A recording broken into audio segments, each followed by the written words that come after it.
ഞാനിന്നൊരു മാങ്ങ മപ്പാസാണ് ഉണ്ടാക്കുന്നത്. അതിനൊരു മാങ്ങ എടുത്തിട്ടുണ്ട്. ഈ മാങ്ങ കുറച്ച് പച്ചയാണ്, ശരിക്കും ചനച്ച മാങ്ങയാണ് എടുക്കേണ്ടത്. പുളി പോവാത്തൊരു ചനച്ച മാങ്ങയാണ് വേണ്ടത്. പക്ഷേ ഇത് പച്ചയാണ്. എന്നാൽ ഒരു മാങ്ങ എടുത്തിട്ടുണ്ട്.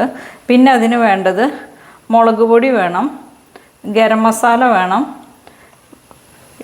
മല്ലിപ്പൊടി വേണം, ഇത് മഞ്ഞൾപ്പൊടി വേണം. പിന്നെ അരയ്ക്കാൻ കുറച്ച് തേങ്ങ വേണം, കുറച്ച് തേങ്ങാപ്പാലും വേണം.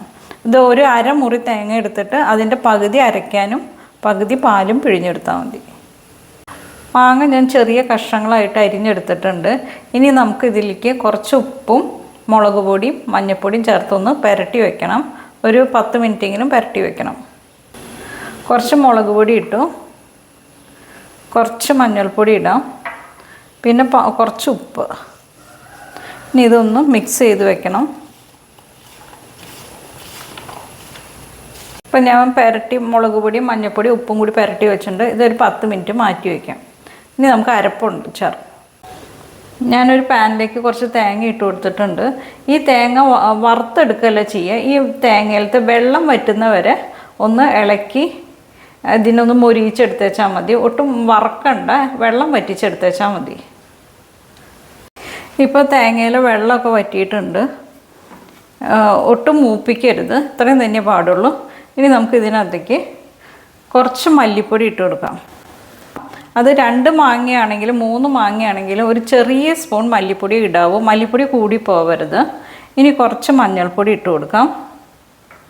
പിന്നെ കുറച്ച് മുളക് പൊടി മതി. ഇനി വേണ്ടത് ഒരു നുള്ള് ഗരം മസാല. അത് ഒരു നുള്ള് തന്നെ ഇടാവൂ, അതിൽ കൂടുതൽ ഇടരുത്, അതിൻ്റെ ടേസ്റ്റ് വ്യത്യാസം വരും. ഇനി ഇതൊന്ന് വറുത്തെടുക്കാം.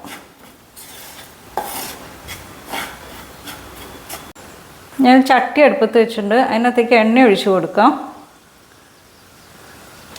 എണ്ണ നല്ലോണം ചൂടായിട്ടുണ്ട്. നമുക്ക് കുറച്ച് കടുക് ഇട്ട് കൊടുക്കാം. അപ്പോൾ കടുകൊക്കെ നല്ലോണം പൊട്ടിയിട്ടുണ്ട്. നമുക്ക് കറിവേപ്പില ഇട്ട് കൊടുക്കാം.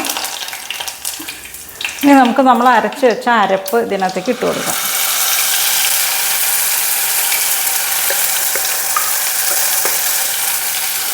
ഒന്ന് ഇളക്കി കൊടുക്കാം. ഈ അരപ്പൊന്ന് ചെറുതായിട്ടൊന്ന് മൂക്കണം.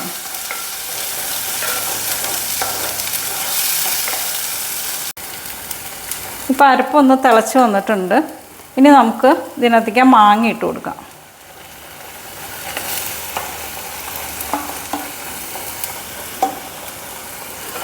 ഇളക്കി കൊടുക്കാം.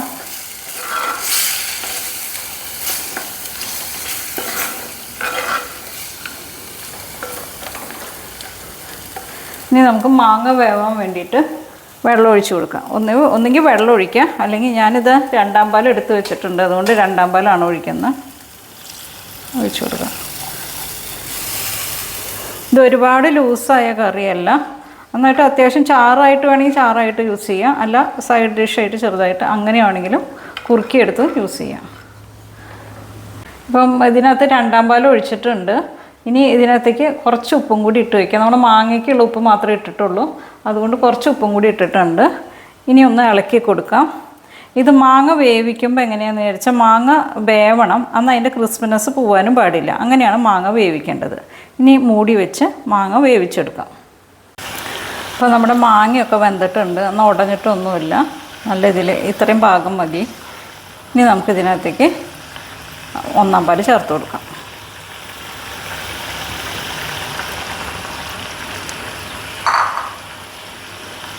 ഇളക്കി കൊടുക്കാം. തീ ഓഫ് ചെയ്യാം. കറി റെഡിയായി. ഇപ്പം നമ്മുടെ കറി റെഡി ആയിട്ടുണ്ട്. ഈ കറി രാവിലെ ഉണ്ടാക്കിയിട്ട് ഉച്ചയൊക്കെ ആകുമ്പോൾ, ഇതിൻ്റെ 1 മണിക്കൂറൊക്കെ കഴിയുമ്പോഴാണ് വിളമ്പേണ്ടത്. കാരണം അതിലത്തെ പുളിയൊക്കെ ഇറങ്ങി അപ്പോഴാണ് കറക്റ്റ് ആവുക. പിന്നെ ഈ കറിക്ക് ഏറ്റവും രുചിയായുള്ളത് ചനച്ച മാങ്ങയാണ്. അപ്പോൾ കഴിവതും ചനച്ച മാങ്ങ എടുത്ത് കറി വയ്ക്കാൻ നോക്കും.